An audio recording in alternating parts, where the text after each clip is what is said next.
em meio a esse bando. Isso Marx define como classe. Podemos ter acesso a mais ou menos conhecimento dependendo da nossa posição na sociedade. No exemplo surrealista de Babeck, o personagem já tem o conhecimento socialmente construído a fim de poder optar. Ele já sabia como se sustentar e já sabia da sua capacidade de abstinência, além de saber o que podia ser mais útil para esse processo, e só assim ele pôde optar. Ao trazermos esse exemplo para a realidade, percebemos que o empreendedor médio não dispõe de toda essa liberdade. Ele não tem o mesmo acesso ao crédito, ele não dispõe da mesma capacidade de poupar, ele não dispõe da mesma realidade material para iniciar o seu empreendimento, nem do mesmo acesso à informação.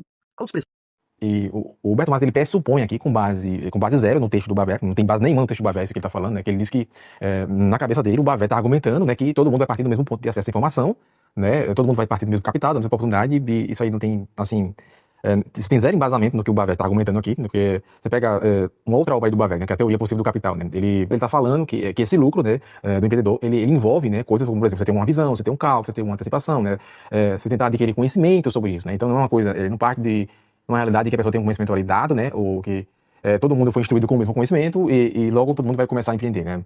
Na verdade não, as pessoas vão ter que, eles falam que as pessoas vão ter que ter uma capacidade de cálculo, de antecipação, né, de você saber utilizar a força de trabalho de terceiros aí, né. Então ele deixa claro, né, que outra coisa, ele fala que isso não explica 100% do lucro, ok, pessoal?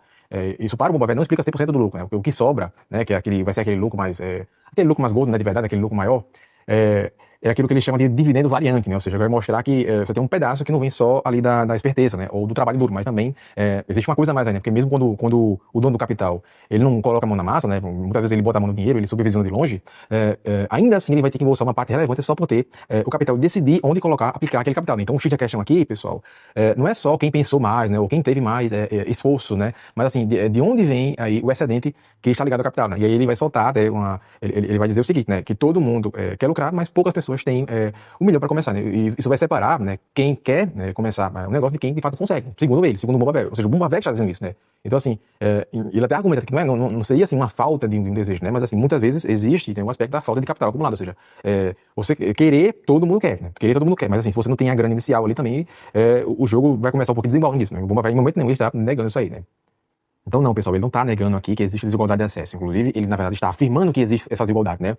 Então, assim, qual que é a discordância de fato aqui dele com Marx? Não é nesse ponto. A discordância dele com relação ao Marx aqui é basicamente para Marx o lucro do capitalista é uma exploração, né? Então, o Marx, ele acha que o capitalista ele só lucra porque ele, de certa forma, está explorando ali o trabalhador, né? E o Babeck vai responder que, na verdade, essa visão do Marx ela é incompleta. Ela é incompleta por quê? Porque o capital, por si só, ele vai ter um papel ali que ele é produtivo, né? O capital, ele, na verdade, ele adianta o consumo, né? Ele permite uma produtividade maior, né? Então, na verdade, o Babeck, ele não está fechando ali os olhos para a desigualdade, né? Pelo contrário, ele, na verdade, tenta, de alguma forma, explicar essa desigualdade por causa, na verdade, econômica. A análise dele aqui é econômica, não é uma análise moral, uma análise ética, ok?